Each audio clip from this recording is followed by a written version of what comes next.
Welcome, my fellow professionals, to the AI powered PMO. This is a very introspective look into the power of AI, project management offices, and also the modern enterprise as it relates to OPM3. Now, you do see OPM3 behind my name. I know lots of you have had that question. What does it actually mean? Well, it stands for Organizational Project Management Maturity Model. And this was based on a certification the PMI had way back before many of you came into the world of PMI. And the OPM3 book is out of print, but for those of us who got certified as OPM3s, it's hard for you to lose that mindedness. And the mindedness that PMI brought into the OPM3 certification was that it's not enough for you to effectively manage projects. Beyond managing projects, you got to ensure that the interrelated projects are well coordinated, well managed, and effectively harnessed for maximum value and benefits. So, beyond project management, there's a concept of program management. And beyond program management, there's the concept of portfolio management. I love what the PMI said once upon a time in one of their literature. They said, project management is doing the work right, but portfolio management is doing the right work. And you know what is killing a lot of companies is working on the wrong stuff, having a lopsided portfolio mix, having a very primitive and immature portfolio management process, or having none at all. Having he or she who shouts the loudest as being the portfolio method. And that won't work. That won't sustain you. So, what the OPM3 dogma is all about is aligning projects, programs, and portfolios for excellence. In a lot of companies, there's a common misnomer that if you hire PMPs, enough PMPs, your projects will be smooth sailing.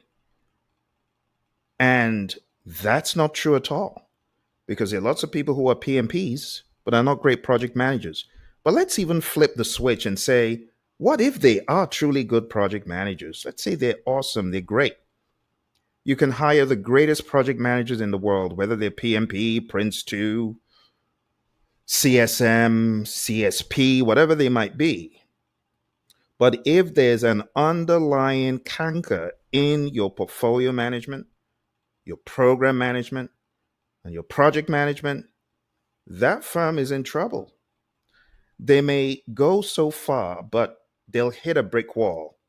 They'll get to a plateau where they can no longer improve. And the reason is this: excellence in project management is not as a result of hiring great project managers. It is as a result of having great awareness of projects, programs, and portfolio maturity and creating a roadmap to get there. Unfortunately, lots of firms have PMPs. They have PGMPs, PFMPs. But what is missing is the understanding of maturity models to help the organization grow beyond being PMPs and PGMPs and PFMPs. So today, what I'm going to present to you is based on a lot of my consulting work. I document this in my book. It's called The Consultant's Compass. I've been consulting for over 20 years with different organizations such as Honeywell, Motorola, American. I've been fortunate enough to train lots of government agencies like NASA and the FBI and the US Army and many more, and many private organizations. And a lot of the maturity experience that I've had has been in organizations probably like yours. So beyond the government entities, I've done a lot of private organizations and helped them mature in their project management. And today I'm going to share with you a lot of my findings. I'm also going to share with you bespoke models that I have created to help organizations. So this could easily be a 40 to 60 hour masterclass, but I'm going to try my best to shorten it down to just 30 to 40 minutes, I hope. So let's jump in. Let's begin talking about maturity. I'm currently working on a book that's about to be released, and the book is called AI Powered PMO, the OPM3 playbook for the modern enterprise. Because anyone who is not leveraging AI in today's world in their PMO, they're making a big mistake. Because there are many things that artificial intelligence can do for you beyond the templates. You see, I often refer to the template makers as the world of chipmunks. Why is that? Well, in the world of PMI, we talk about knowledge areas, and you have a lot of project coordinators in some of the firms I've worked with, and they're working on the templates. And it's the ISO 6 chipmunks, quietly roasting coffee, reading poetry stories, mnemonic. So I refer to that as a world of the chipmunks. Beyond the world of chipmunks, beyond the templates, you gotta harness data. Are you harnessing data in your firm? And I'm not talking about schedule and cost and risk. Those are good. But beyond that data is the data that makes the data work. What am I talking about? I'm talking about the human data. There's a lot of human data that you can collect through surveys, questionnaires, and use artificial intelligence to analyze that data. Psychological safety is a big one. Team efficiencies, team strength. See, these are the places that a lot of people don't dig because we're too focused on the risk and the schedule and the GANs.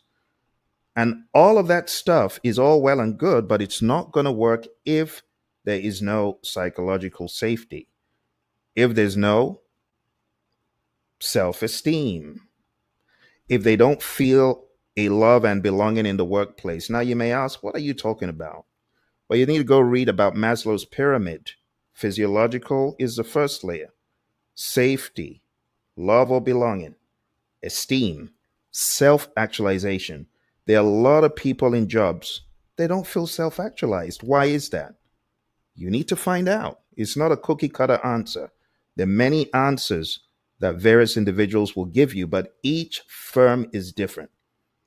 And you, as an AI project management aware professional, should be harnessing artificial intelligence in your project management, not just to manage schedule, cost, scope, and risk, but to understand the humans that are doing the work. The good book says, don't muzzle the ox that treads the corn. But a lot of organizations miss that. And they're dangling carrots and sticks, but they're forgetting to really add value to the people who are working the work.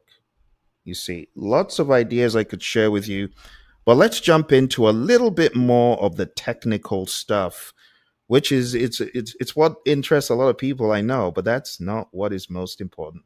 But we'll get there anyway eventually. So my name's Phil. I've been a PMP since 2005. That's 20 years in a week and a little bit. And since I've been certified, I've been fortunate to consult with a lot of firms and entities you see on the screen. And you know what I've come to realize? I've come to realize this fact. Project management is not your problem in a lot of firms. No, it's not your problem. You see, in a lot of firms, we're still asking the same old question. The same old question is, why do projects fail? We already know the answers to that for the most part. There's so many surveys on why do projects fail. But the overarching question that anyone in the C suite should be asking is, why do some organizations fail, but some thrive? And the reason why a lot of organizations fail is they do not have, number one, clarity of purpose. They're just running around like a chicken with his head cut off. In order to thrive in today's AI driven world, my friends, organizations must have laser focused mission and shared purpose.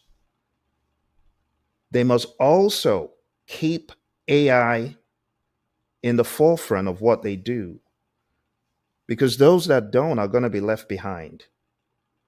Failing organizations, they chase trends, minded less, they lack alignment, or they have contradictory goals. A lot of organizations that fail, they're rigid, but those that survive and thrive, they're agile. Thriving organizations, they use data, they rely on empiricism. They don't just do a project and throw the data away, they harness the data, they analyze it. And these days, more so with artificial intelligence, they embrace change. Organizations that thrive, they're people centric. I've been to some organizations to train, and honestly, the feedback that I get from some of the people is we don't care about all that people stuff. We just want to get work done and go home. Well, that's sad. That's the pedestrian way of thinking about things, right? Those organizations that thrive, they execute with focus, right? They have a roadmap for future growth. My mentor, John Maxwell, he said, growth doesn't happen by dumb luck, it's intentional. Even as an organization, the entire growth in the firm has to be intentional. You know, the sad thing is a lot of organizations, they spend lots of money, lots of resources on buying equipment, the amounts they spend on IT is insane. But when it comes to investing in their people, they hesitate. And I'm not just talking about director level people, I'm talking about even in the C suite. They fail to see that people are the lifeblood. And those organizations, OPM3 isn't for them, because OPM3 demands a heavy investment in your people. Like the ignorant CEO that said, well, I don't want to invest in these people because they might leave. And then an employee asks, well, what happens if you don't invest in them and they stay? Well, you got a bunch of blockheads. So the idea, my friends, is to think about this question. Why do some organizations fail? Because they don't value their people. They marginalize their people. They don't invest in their people. There's always an excuse for not investing in their people, but they can invest in other things, right? You know, the Agile Manifesto, they said it well. It said individuals and interactions over processes and tools. We got to value the humans. Okay, so I know I'm spending a lot of time on the psychology because before we dive into the tools and, you know, the frameworks and the models, we got to get this piece down pat. Another hallmark of organizations that thrive is strategic execution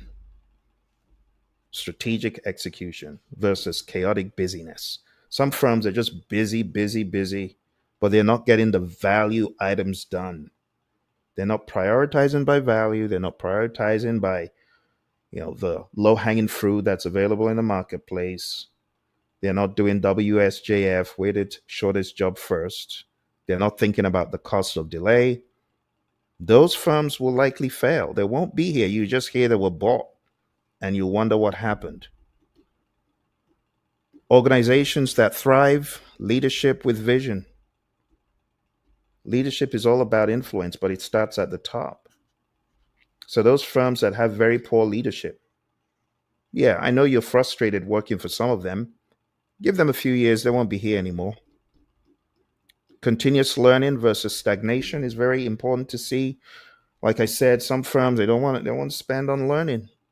You got to invest in your people. In OPM3, there's certain enablers we talk about, and one of the enablers is training. There's just no way around it. You got to train your people, and you got to give them the environment and support they need. Some firms, they have very toxic environments, and honestly, HR doesn't care. No one cares. Those organizations, they're headed to failure boulevard. Lastly, customer intimacy versus product obsession. Some people are so obsessed with the product versus the customer. You know, in the Agile Manifesto, it said our highest priority is to satisfy the customer. That's it. Customer focused. So when you hear people asking, well, why do projects fail? That's old. And honestly, for those encountering the question for the first time, yeah, you might hear something new, but when you've been doing it for 20 years, it's just broken record. So going from why do projects fail, the bigger question is why do organizations fail? And I can tell you if an organization has a very poor portfolio management process, on top of all the people issues I mentioned, they will fail. If they have a very poor program and project process or none, yeah, they'll fail. So our agenda today is really number one, as you can see, is to talk about mindset and then to gently get into the world of OPM3, which I've given you a high level about, and ultimately to get to the understanding of the SMCI model, which is big in the world of OPM3. And eventually, I'll talk a little bit about some of the models that I've used with organizations to help move them forward. I'll give you some insights into some of those. So let's start off by talking about the elephant in the room. I'm talking about the big old entity in the corner office. In some organizations, they are awesome, but in some organizations, they are the worst. I'm talking about PMOs. So let's talk about the 5 PMO types. What you've learned from PMI is you got supportive, controlling, and directive. But let's flip that on its head and let's bring in the Agile Practice Guide, which tells you no, it's not just supportive, controlling, and directive. We have Agile PMOs, right? So whether you're working in the world of Kanban, Scrum, or DevOps, TDD, or whatever model you're using, you find that these 3 PMO types talked about in PMBOK, they're obsolete in your world. So you got to think about agile oriented firms and how you can add value to them. And the way to add value to them is by intentionally building value systems around them. And when I say value systems, I'm talking about value to those teams, right? The content that you make available to your teams that are working in the agile space is very important. It's not just about throwing Jira or Confluence or version one. You see, a lot of firms, they would throw tools at their IT teams, forgetting that it's not about the tools.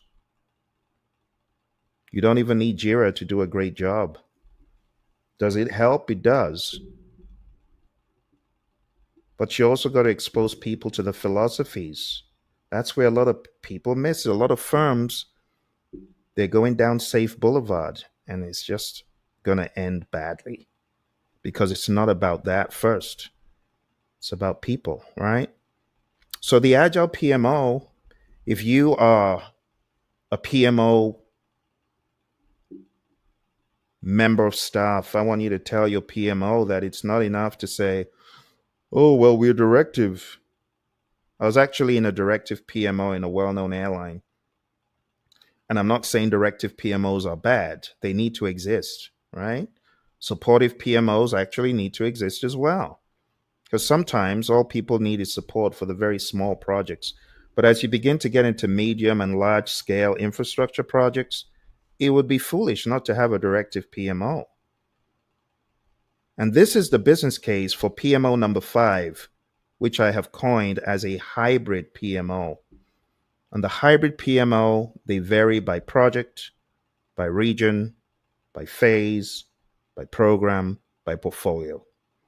You think about it. There are different levels in every organization. You have some, the project level, some people operating more at the program level, some in the operational realm. What are you going to do with those folks? Aren't you going to support them? I know you've never heard of an operational management office, an OMO, but there's so many allotropes of support that you could provide. Doesn't always have to be controlling or directive or supportive. And in a hybrid PMO, you got various levels and locations. Think about it. You got the EMEA region, got Asia Pac, you got people working all around the world. How on earth could you think that All their work needs to be handled in one way. That's not smart. That's not agile. You see, because you got people working different teams, different parts of the world, you got to be hybrid. At some levels in the firm, the corporate PMO, it could very well be directive. We're dealing with millions of dollars, hundreds of millions of dollars in some firms. So it would make sense to have a directive PMO for certain levels in the organizations, and certain PMOs should be that way. But as you look across the firm, different projects, different regions, different stages require different levels of support. You see, when you look at PMOs, they all should have a servant leadership posture. It should be, how can I help you? Not how can I regulate and control you and beat the living daylights out of you if you're going off course. That's a wrong mindset. That's why in one of the companies I trained at, one of Warren Buffett's companies, they said, Phil, this thing doesn't work here. We're not doing PMOs. It's a bad word. Let's not say it. Let's just focus. Let's do our training, and everyone for themselves will figure it out, but no more PMO. And that's sad because the PMO got a bad rap because it was bad. PMOs that are draconian in nature, they won't survive, they won't last, or they won't see lasting results. So in your firm, my friend, you got to ask what kind of PMO fits this business unit, this location, this level of visibility of project, this budget of project. You can't do a one size fits all anymore. Not in today's AI data driven world. If only you would survey your smart people. You know, Steve Jobs, he said, we don't hire smart people to tell them what to do. We hire smart people so they can tell us what to do. And that's where a lot of firms are missing it. The smart people are being oppressed. Shh, do that. Don't argue. And that's wrong. You should use the power of AI to survey copious data points. And you should be analyzing these data points to better understand your people and their pain points, as opposed to shoving work like a push system does. You push work, you push regulations, you force people to do stuff without the rationalization. You get what I'm saying? So a lot of PMOs, they're in the wrong space. They need to be hybrid. Gone are the days of the one size PMO that fits all. You got to think about this, my friends. Different levels, different layers, different teams, different geographies, different product lines. In my consulting work, I've realized that it is dumb to try to force the product people into a logistics bucket, or the logistics people, the HR people, the operational people. You're trying to force them into a program bucket. It makes no sense. So if you want to succeed as a PMO, you must, in today's AI driven world, you must be hybrid. And what that means is every PMO type that exists, because outside of what is on the screen, there are many project management entities that define PMOs differently than I have. But those PMOs, they got to be dynamic. The word I use for PMO number 5 is dynamic or hybrid. You got to be, or you'll be left behind. Now, with all these PMOs, you could have the best PMO in the world with tons of PMPs, but that still is not enough. For those of you who are just coming, I'll take you back to the overarching question that I asked in the beginning and what I said. It's not project management that's your problem. For a lot of you, the project managers are blamed. No, it's not the projects. The question you need to ask is, why do organizations fail? And that has taken us to talk about PMO types. But a higher order of thinking is, why do our PMOs not do a good enough job. Why do we cringe when we hear the term PMO? Because they're not offering value to you. They offer no value. In fact, they are an impediment. They are impeding what you're doing. They get in your way. So we need to go beyond that and we need to get mature as a PMO. We need to grow. For PMOs to grow, the PMI gave us the very simple blueprint in the Agile Practice Guide. It's a very, very simple blueprint. And it said PMOs need to be invitation oriented. Okay? Invite people, add value to people, add value to teams. Then your PMO, you'll be the hero. You'll be the hero. Beyond the PMO, my friends, comes the question about maturity. When we talk about maturity, we should ask the question, where does maturity start?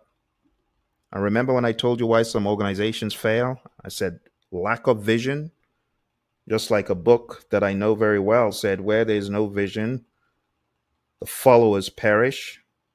They don't have direction. Well, great Peter Drucker said, culture eats strategy for breakfast, right? Execution without alignment is elegant failure. So the culture is what I started talking about first. Strategy without a culture of execution is just a beautiful idea. So we need to get mature. We need to understand that it's not enough to have a PMO and PMPs. So imagine a firm saying, well, we got 100 PMPs and 50 PGMPs or 500 PGMPs or however many. Well, they still have misaligned portfolios. They got all these dashboards showing, oh, our projects are good. But it's an illusion because they're doing the wrong projects right. And they may very well be doing the right projects wrong. See, the real gap, my friends, is translation. It's not talent. Capability isn't personal. Too many firms look at the single ringable PMP or project manager, and that's the wrong way to look at it. Capability is organizational, right? In some firms, they're guilty of having stars without a constellation. What good is that? Or they're scaling inconsistency without a maturity model. We need to have a team-mindedness. You know, there's a lot to learn from the world of Agile. We talk about T-shaped skills, right? We want to have T-shaped skills. We want to be able to roll in there to help our team members when they're down. We need to have a team-mindedness. So that constellation idea versus, oh, the big stars in the firm or in the PMO, that needs to end. Now let's talk about maturity as the operating system. When we talk about maturity in the world of the OPM3 model, there's growth that is catalyzed through, number one, standardization. Number two, measuring the right stuff. Number three, control. And number four, improvements. And we call this the OPM3 lifecycle. When we talk about standardizing, many firms, unfortunately, don't even embark on the first step of standardization. But standardization includes defining and documenting best practices. Let me blow this out so you can see it better. When we talk about standardizing, we're talking about establishing governance over process adoption. The problem with a lot of firms is they don't know where to begin, which is sad. You'll find thousands of videos about PMP certification, but you'll be fortunate enough to find 3 on organizational project management maturity, which is why I'm doing this as part of my 20th year as a PMP, to help those firms and people to start thinking differently. It's not about certification. It's about thinking about these things. When you talk about standardizing, there's work to be done, there's hours to be put in. Firms have to be willing to spend that time and effort to get further ahead. Secondly, is measure. You got to evaluate the extent to which best practices are used. You got to use quantifiable metrics to assess capability. And there are ways to do this. There are various models that I've developed. There are models from the PMI. There are models from other sources. Next is control. You got to introduce mechanisms to sustain consistent performance. You got to apply controls to prevent regression. Now, I'm not talking about controls by carrot and sticks. I'm talking about controls by reasoning. Because if people understand the value of the controls, they'll be more inclined to do them. Lastly, the one that is often ignored, and this it's very, very sad, is lack of Kaizen mindedness in firms. And lack of Kaizen mindedness just means there's a lack of understanding of change for the better. There has to be intentionality in Kaizen. You don't just get better by dumb luck. You have to put in the work, the time, the effort, and the attention. So the improve step is about continuously enhancing processes based on assessment results. Now, if you don't have assessment results, how are you even going to know what to improve on? You're going to guess. See, you got to apply change management principles to embed improvement. And this is what we call the SMCI or OPM3 life cycle. You see, OPM3 provides this as a ladder to climb. We want you to begin standardizing, document your processes, define them, make them repeatable. Very sad, there's zero SOPs in some firms, or the SOPs, they don't align in identical business units in different locations. They're doing the same thing. They're doing the same thing in Europe as they're doing in Asia, as they're doing in the United States. Same business unit. I'm not talking about different products, same product. But the way they go about their work is different. It's not standardized. It's a problem. Next step is measure. You got to track performance. A lot of firms blow past this. They do not measure their performance. And if they don't measure their performance, how are they going to control anything? They don't have any benchmarks. So controlling is very important. The performance is maintained within thresholds. It's monitored, and you understand when there's deviation from it. And lastly, there's improve. But it doesn't end with improve.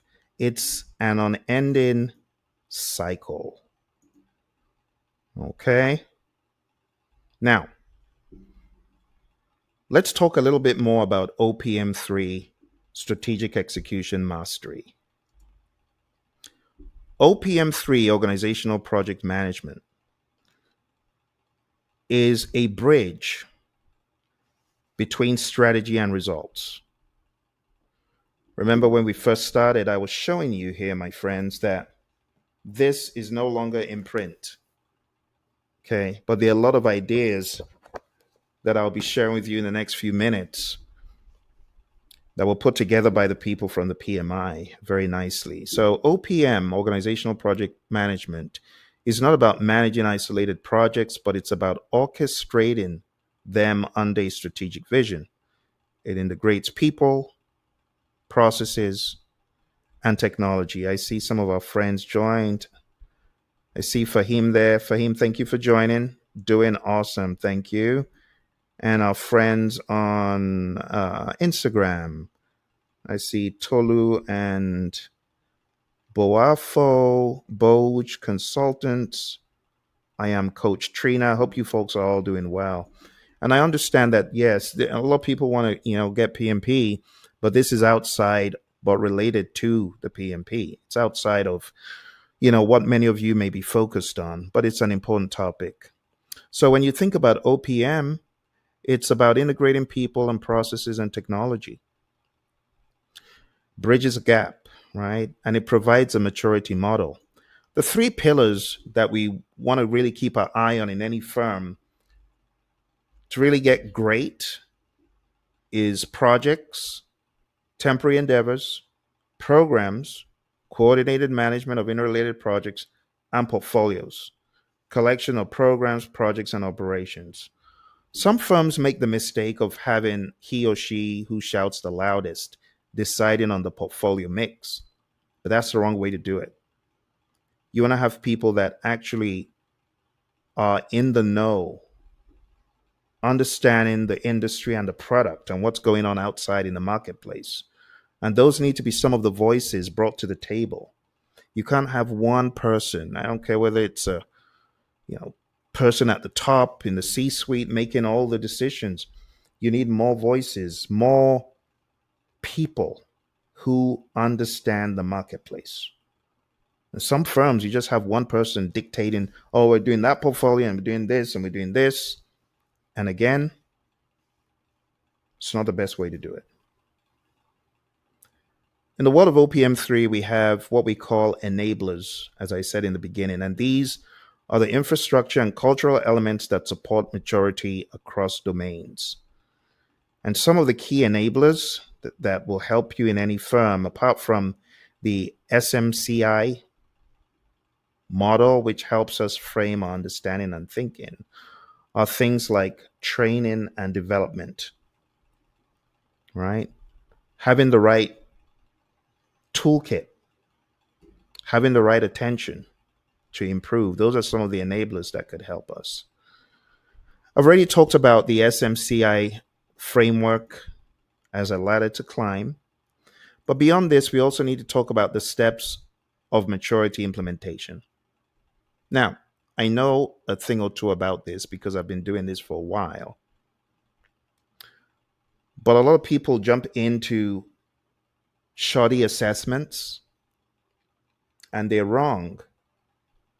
Because when all is said and done and you're collecting data, you don't just collect data without sensible massaging of the data and without bouncing it off multiple data points, multiple data sources. You also need to explore things like standard deviations and understand what that means for the data. A lot of data is actually wrong right from the get-go. So step one, you need to understand the OPM3 model and terminology. You got to understand the firm's vision, their mission, their strategy, and performance gaps. And there are many types of assessments. So one of the assessments we do, and I'll just demo this for you real quick. So one of the assessments that we do in the world of portfolios, let's go to our portfolio assessment here. So imagine a portfolio assessment, right? There are two ways you could do this. You could survey hundreds and thousands of people, right? Or you could have each person go through what we call a high level discussion, glean the data, and have the group come up with a number that they decide on any of the scales. But beyond that, if you're doing a desktop assessment, a desk assessment where it's just you, the assessor, and the PMO boss, or maybe it's a senior person in the PMO, you got to know the right questions to ask. So in this assessment, in this portfolio assessment, each one of these data points is not just a random 1, 2, 3, or 4. Let's zoom in a little bit. It is actually an intentional measure. So in our portfolio maturity assessment, when we're talking about capacity and capability management, on a scale of 1 to 10, your maturity is intentionally rated as no defined roles or structures and so on, all the way to number 10. So if you're giving it a 1, it must fit that category. If it is a 10, it must fit that description that you see as I hover over this. So when it comes to doing these assessments, you got to spend time and you got to know the right questions to ask. But our tools have been developed to be almost foolproof.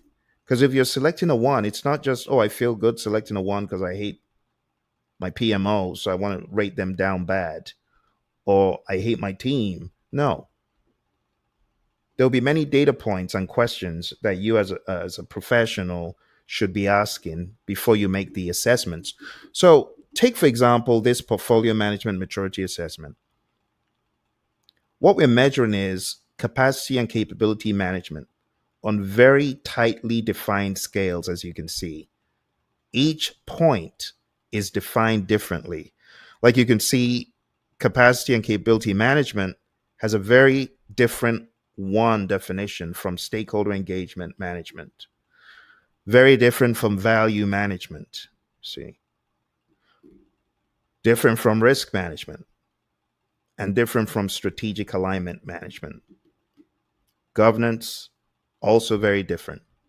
So when we assess organizations, we want multiple data points, but we do desk assessments.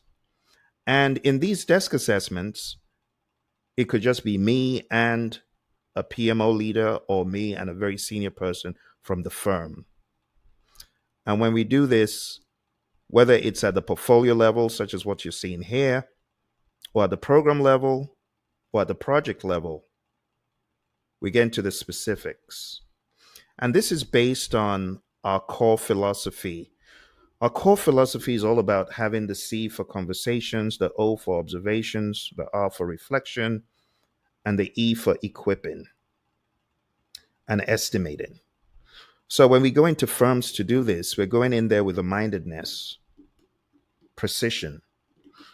And when all is said and done, and we truly, truly have done all the standard deviations and all the multiple data point comparisons, then we know that if we calculate a maturity level like this,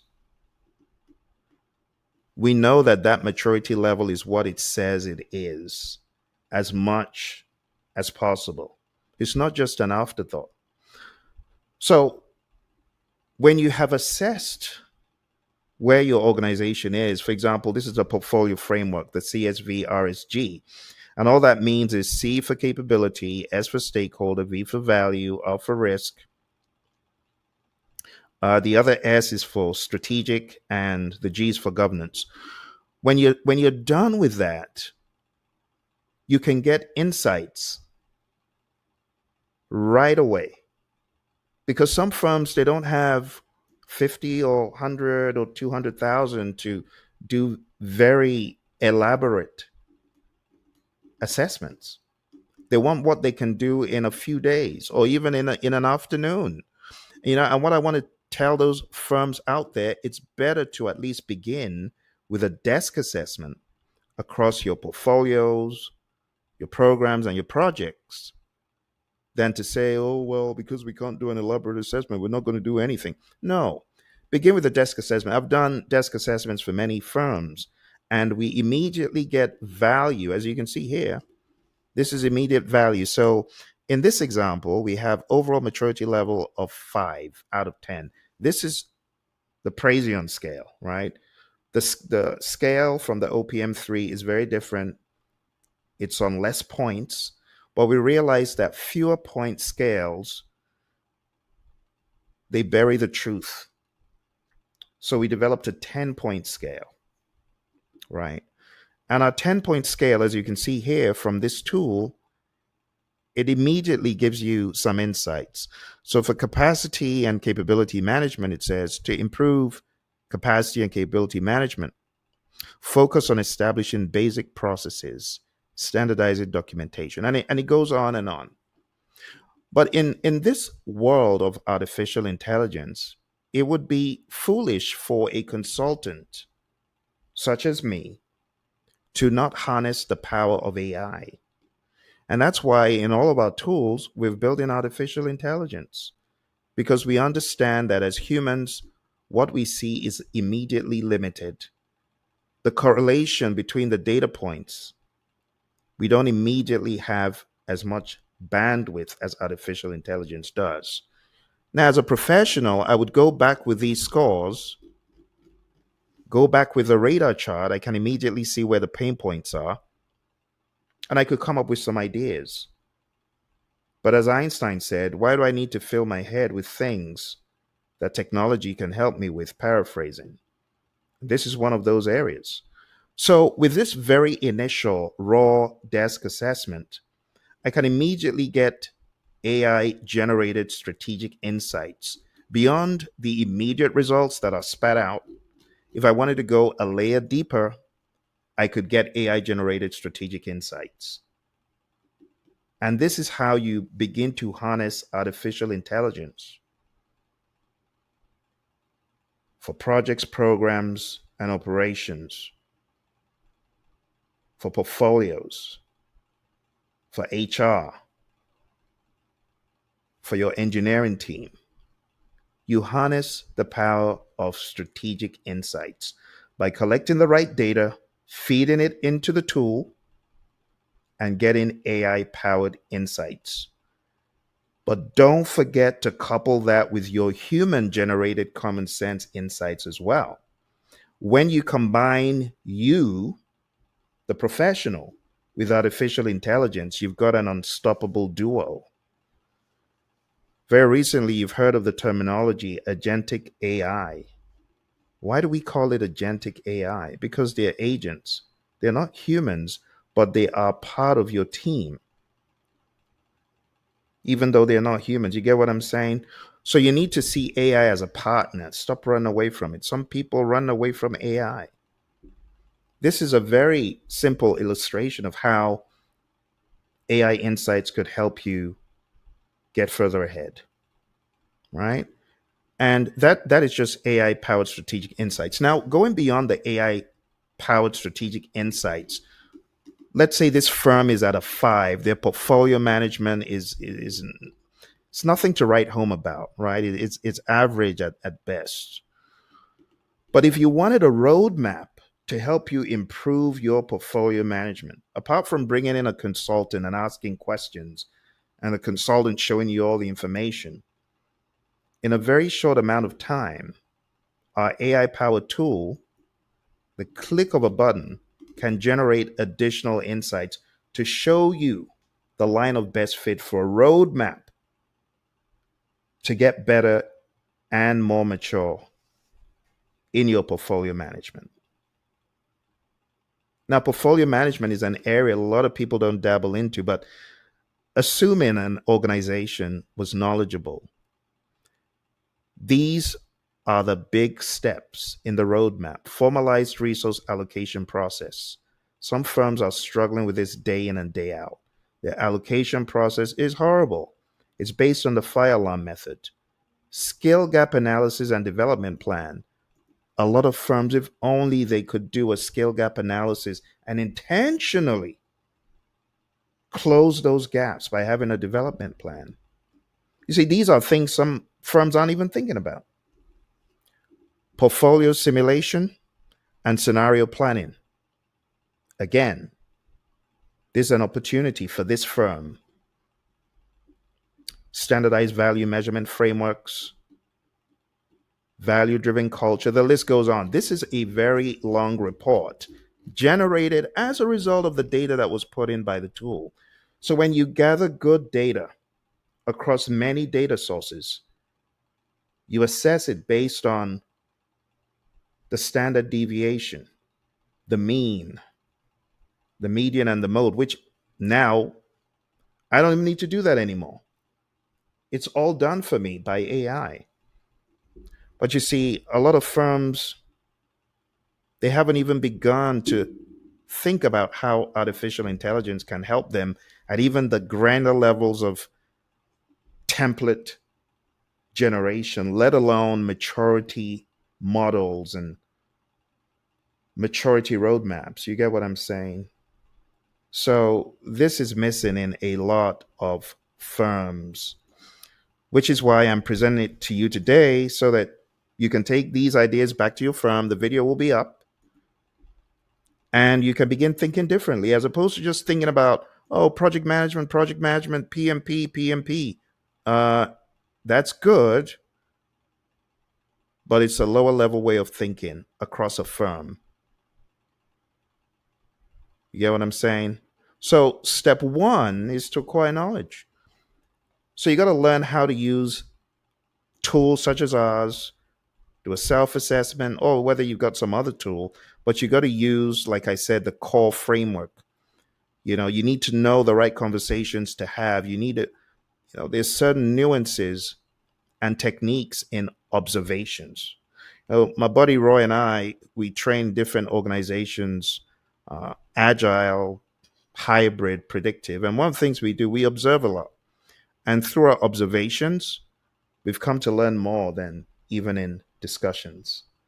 We're like the fly on the wall. But that's what a consultant does in order to help the firm. Number two, you perform the assessment. And this could be an enterprise wide or domain specific assessment. It could be for a business unit, it could be for geographic location, it could be across projects, it could be across programs, it could be across portfolios, it could be everything. And what you want to do is use questionnaires such as what I showed you or databases to identify present capabilities. You could be talking about assessing risk management maturity. Some firms are very, very mature in their risk, but they're poor in a different area. So you could choose one area. You could compare your existing practices to the over 600 OPM3 best practices that are talked about in this book. For those who missed the very beginning, when I came on, I showed the OPM3 book from way back 2013. This is when I did my OPM3, but I kept the book because I knew that if PMI were going to get rid of the OPM3, then there are a lot of secrets that are going to go, unfortunately, with it. So my copy still looks as clean as ever. And, it was one of the more difficult certifications to get from the PMI, but it was worth every cent. Very expensive, very laborious. It's one of those that you couldn't do online. You had to go to a live class. And Claudia Baca was my instructor, really awesome instructor. But as a result of my OPM3 training, I began to see what was missing in a lot of organizations. Step three, plan for improvement. You got to create a roadmap that prioritizes gaps. Like I showed you, our tool generated a roadmap based on the data we put in.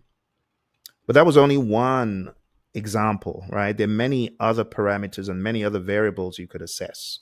You could assess operational maturity, right? Ops management maturity. You could assess program management maturity. We didn't even get into project management maturity at all. Step four, you got to implement improvement. So all those roadmaps that you're generating, whether it's a human generating it, whether it's a human and AI, you got to take that and you got to implement it. You got to use agile and hybrid methods where it's suitable. And then you got to do the easy work. The easy work is rolling out the standardized templates. The hard work is actually using them. It's when you go back for seconds to measure. That's where it's hard. Step five is repeat.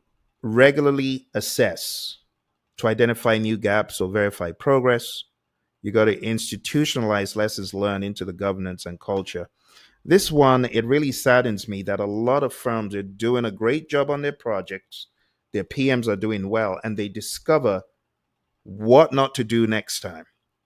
And instead of that being broadcast across the firm, it gets shoved into a desk or as an afterthought gets thrown into the bottomless pit of, I don't know, some Microsoft tool called SharePoint. And that's not the way to do it. The way to do it, as PMI has told us in the project management standard, is to aggressively, across the firm, share these insights, be it tacit knowledge or explicit knowledge. But a lot of firms, they are missing out on their sweat equity. You got people doing the same dumb thing that Phil did. Phil said, hey, I just learned this is a dumb way to do it. Don't do it the way I did it. Do it this way. You see, and that's why my buddy, the risk doctor, Dr. David Hilson, he says it's lesson to be learned. It's not lessons learned until you actually learn the lesson. Some people never learn the lesson because it's stuck in a document and it wasn't implemented. See, so we got to keep the PDCA cycle, right? The short cycle.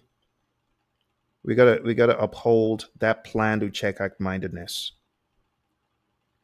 Now, in performing an assessment, OPM3 encourages benchmarking against 600 plus best practices. There's so many best practices. In fact, you have to choose. What I typically do is I choose based on my understanding about the firm, which is why step one, acquire the knowledge, identify the organization's vision, mission, strategy. That is so pivotal. If you miss that, then everything else is almost useless. But in performing an assessment, you got to select scope and you got to focus on one domain. Focus on projects, focus on programs, focus on portfolios. Or if you have to do all, you got to stagger it. Don't try to do all in one day. It's a multi day affair, right? Except you're doing a desk assessment, it's not going to go as quickly as you want. Many of the organizations that we've worked with and doing their assessments, it takes months. See? So using PMI's knowledge foundation and self-assessment tools, you then carry out the assessment, you document gaps, you assign scores across capability dimensions. Sometimes you're working with hundreds of PMs, and other times you could just do it, like I said, a desk assessment, as PMI calls it.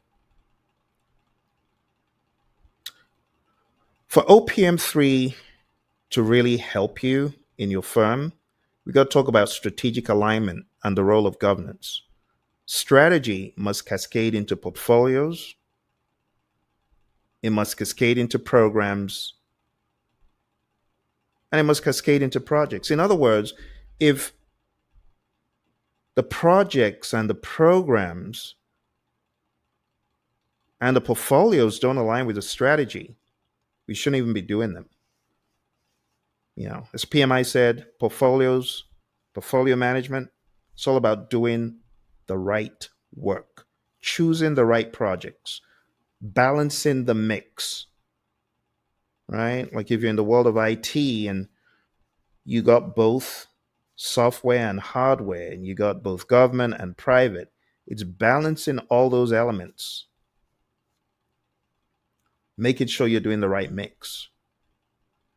Many software firms, they'll be left behind. And the reason is they're not doing the right mix of AI and non AI, even today. You see, a PMO must not just administer, but they got to guide with insight, they got to guide with agility. A strong PMO, project management office, becomes a value delivery office. How? By constantly aligning execution with outcomes and moving beyond the project facade. Unfortunately, a lot of people think it's all about projects, and it's not. It's about value. That's the bottom line. See, so when you're thinking about bringing OPM3 into your firm or bringing the concept of maturity, you got to be ready to bring in agile thinking, which is value mindedness as well. Common enablers, some of which I mentioned in the beginning: project success criteria, knowledge management systems, competency management, resource allocation tools. These are all going to help you. They're going to help you improve on your performance across the firm. The last one is wildly important. This one, I could talk about this all day long. And unfortunately, a lot of PMOs, they miss these two awesome pillars of enablers. Number one is a center of excellence. A center of excellence is driven differently than a directive or controlling PMO. I have a very good client of ours that adopted this model beyond everything else. It's working very nicely for them. The second model is a community of practice. Also, have another great client that has implemented that. Oh my goodness. COPs, they work like magic. When you've done the groundwork and you have great leadership, without great leadership, none of this will work. So, the Center of Excellence and the COP, as opposed to a PMO looking at these as rivals, you got to look at them as part of your operating model. How can you be a PMO and you don't have a community of practice or a center of excellence? At least begin with one. You get what I'm saying? Because there has to be that socialization of processes, procedures, guidelines, and ideas. And the socialization comes from the human and the interaction. And if you don't have that, it's sad. Lots of PMOs just throwing money into tools, but the stuff that matters, they ain't doing it. Number 9, practical recommendations from your buddy Phil. So, from my lens, one more time, every firm needs to have knowledge and training programs. They need to equip and educate people in the world of agile, the world of hybrid, tools. It's amazing that some firms have never ever sent their project managers to project management, program management, or portfolio management training. They don't even know that a model exists for programs and portfolios. It's sad. It is. It's sad on many levels. First of all, for the people who are trying their best, but you're not equipping them. And it's just sad for the profession that we got hundreds and thousands of videos about, well, this is how to get PMP certified.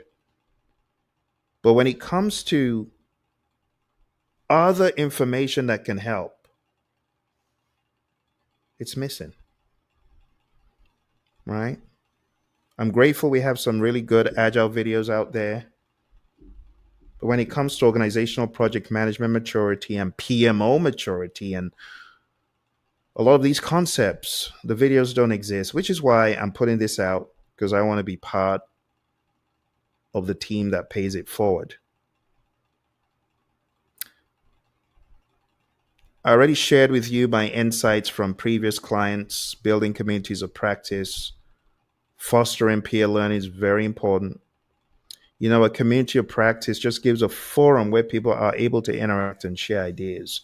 Do you know what that does for the PMs? Confidence boosting, learning. Maslow's pyramid is aided when you give people a forum for feeling they belong somewhere. Leadership workshops are important. Firms who are smart, they provide leadership training not only for C-suite and the VP and director level, but all the way down to the bottom, because it is important. When you educate and expose people to the concepts of leadership, they do better. Centers of excellence, definitely one you want to put on your radar. It's easier to start, in my mind, with the COP because the COP will do the work for the COE. But ultimately, continuous monitoring dashboards of metrics that matter is important.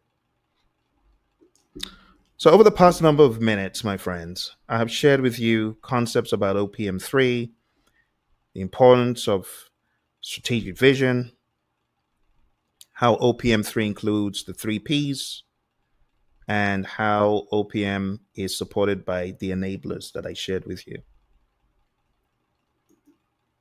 Moving forward, lots of you already know what the projects, programs, and portfolios actually mean. Projects are temporary endeavors that are undertaken to deliver a unique product, service, or result.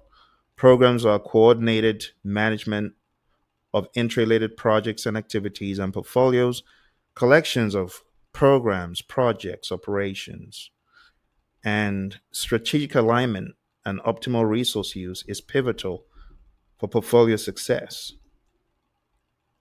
OPM3 wants you to harmonize these domains of the three Ps.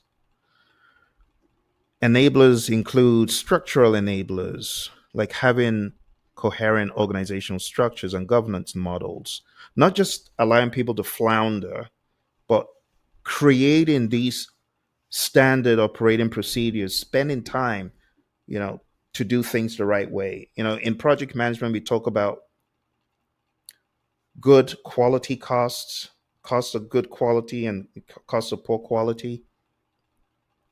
There's a penalty for poor quality. And not having standard operating procedures, you know that you're going to fail eventually.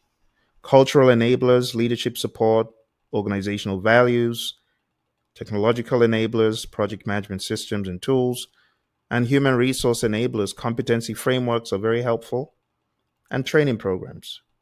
Did I say training programs? Well, let me say it again. Speaking of training programs, I find a lot of firms saying, well, Phil, we didn't even know you were out there.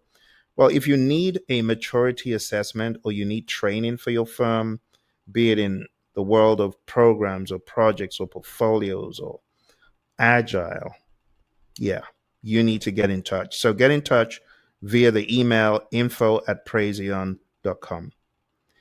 Now, let's talk real quick one more time about the SMCI model, standardization. I want to challenge those of you who are certified. What are you doing to standardize your firm? Don't tell me, oh, we're waiting for the PMO. Maybe there isn't a PMO. Maybe you need to start thinking about a hybrid dynamic model that's more like a value delivery office, right? So begin standardizing some things. For example, if you're working on any project, there's no excuse to not at least have a project charter.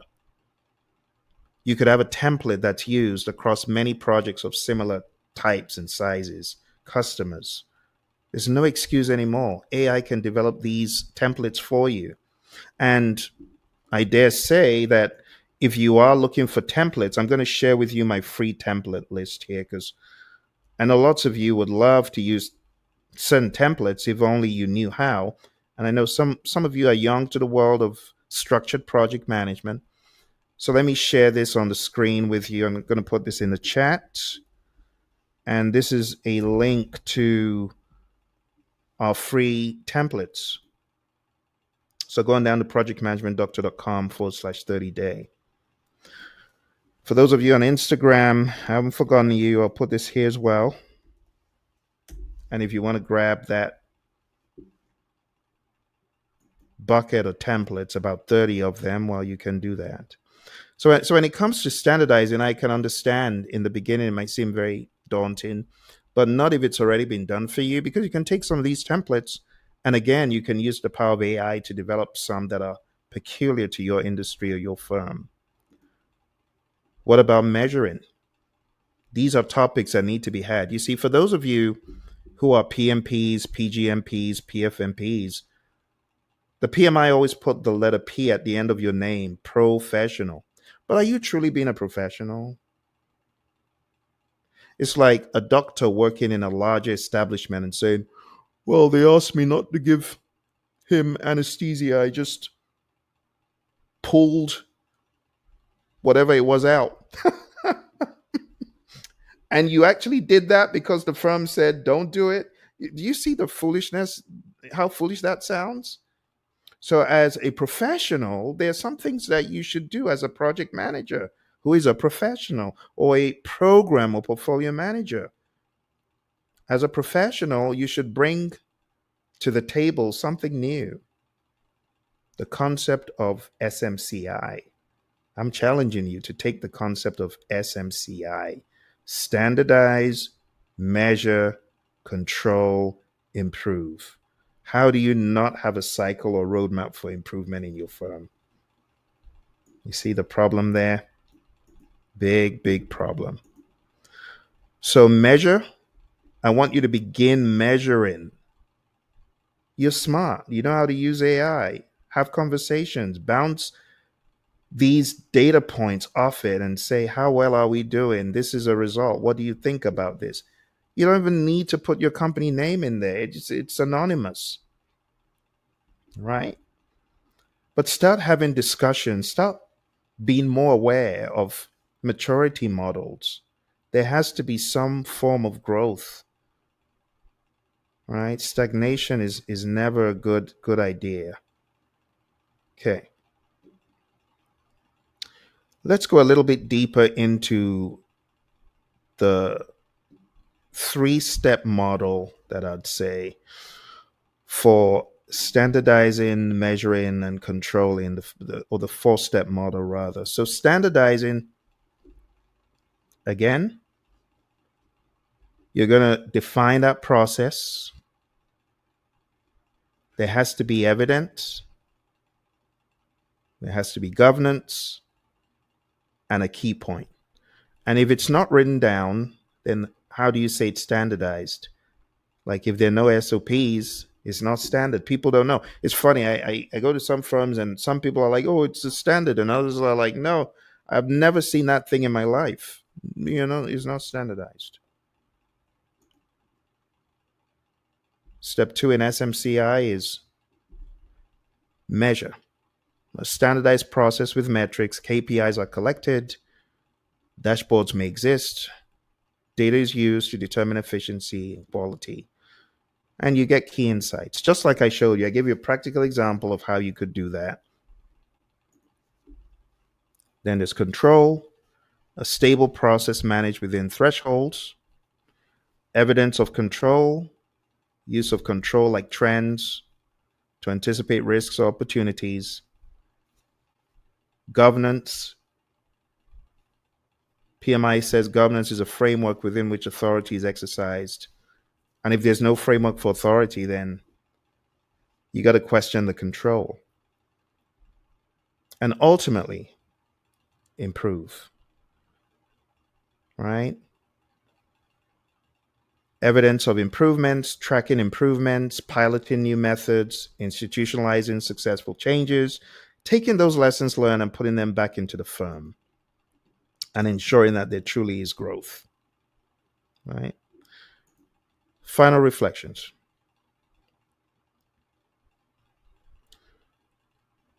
Many organizations have these symptoms: broken portfolio, a broken portfolio strategy. Despite having well run projects, there's failure. A broken portfolio, it will fail despite you having 20 PMPs on the projects. What about a disconnected PMO? Well, a disconnected PMO will become a bureaucratic graveyard. We're talking about PMOs who rule by terror. There's some of them. I know this very well. What about mature processes without human buy in? No, we don't want that. We want to do the opposite of all these things, right? What about systemic maturity? For you to truly be mature, you should think about culture, just like Peter F. Drucker's quote that I showed in the beginning. We have to make it systemic, and we have to be architects, building it in.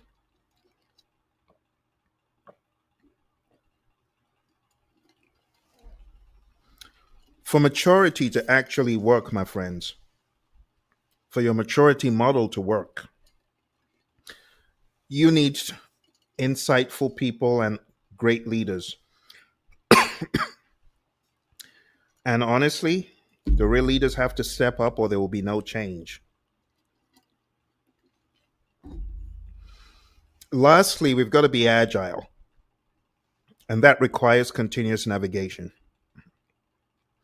We got to adapt to evolving organizational landscapes. We got to be able to handle very rapidly transformations, mergers, acquisitions, market shifts, reorgs, and any kind of disruption. You never stop navigating. You're always navigating one way or another. So, my friends, over the past number of minutes, I've been sharing excerpts from my book, AI Powered PMO, the OPM3 Playbook for the Modern Enterprise. This book will be hidden sometime around July. The book has a lot of information in there, just so much stuff for organizations to think about, to level up, because a lot of firms, there's that misnomer that if I hire enough fails, if I can hire 20 fails, I will succeed in my firm. No, you won't, because you're still going to have broken portfolio, broken program, poor project management processes, zero maturity. What you're doing is a flash in the pan and it's not repeatable. We don't want to be like that. We want to get good, we want to get great, but it comes with intentionality. Okay. Thank you very much, my friends, for joining me again. It's going to be 20 years that I've been a PMP. So part of this is me giving back something different beyond just the 4-9 processes that you hear a lot ad nauseum. If your firm needs a maturity assessment, maybe you need a maturity assessment as an individual, because we have individual maturity assessments as well for project managers.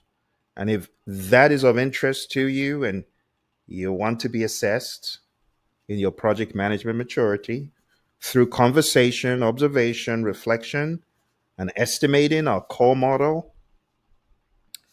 send a message to info@praizion.com. If your firm has been struggling with this topic, some of you wasted time and money and effort bringing in the so-called big guns only for them to just absolutely waste your time. If that sounds like you and you need assistance, info@praizion.com. Any questions before I close for today? Questions or concerns? All right, we're just going to do the conclusion and you'll be on your merry way. Thank you for joining. In conclusion, as we near the conclusion of this comprehensive guide to PMOs, it's essential to recognize that the journey doesn't end with the establishment of a PMO. In fact, that's just the beginning. Sustainability and continuous improvement are keys to ensuring that your PMO remains a driving force behind project management success within your organization.